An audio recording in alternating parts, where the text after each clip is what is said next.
طلاق صرف 2 بار ہے، یعنی جب 2 دفعہ طلاق دے دی جائے تو پھر عورتوں کو یا تو بطریق شائستہ نکاح میں رہنے دینا ہے یا بھلائی کے ساتھ چھوڑ دینا، اور یہ جائز نہیں کہ جو مہر تم ان کو دے چکے ہو اس میں سے کچھ واپس لے لو۔ ہاں اگر زن و شوہر کو خوف ہو کہ وہ اللہ کی حدوں کو قائم نہیں رکھ سکیں گے تو اگر عورت خاوند کے ہاتھ سے رہائی پانے کے بدلے میں کچھ دے ڈالے تو دونوں پر کچھ گناہ نہیں۔ یہ اللہ کی مقرر کی ہوئی حدیں ہیں، ان سے باہر نہ نکلنا، اور جو لوگ اللہ کی حدوں سے باہر نکل جائیں گے وہ گناہگار ہوں گے۔ پھر اگر شوہر 2 طلاقوں کے بعد تیسری طلاق عورت کو دے دے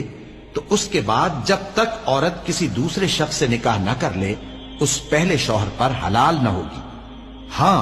اگر دوسرا خاوند بھی طلاق دے دے اور عورت اور پہلا خاوند پھر ایک دوسرے کی طرف رجوع کر لیں تو ان پر کچھ گناہ نہیں، بشرطے کہ دونوں یقین کریں کہ اللہ کی حدوں کو قائم رکھ سکیں گے،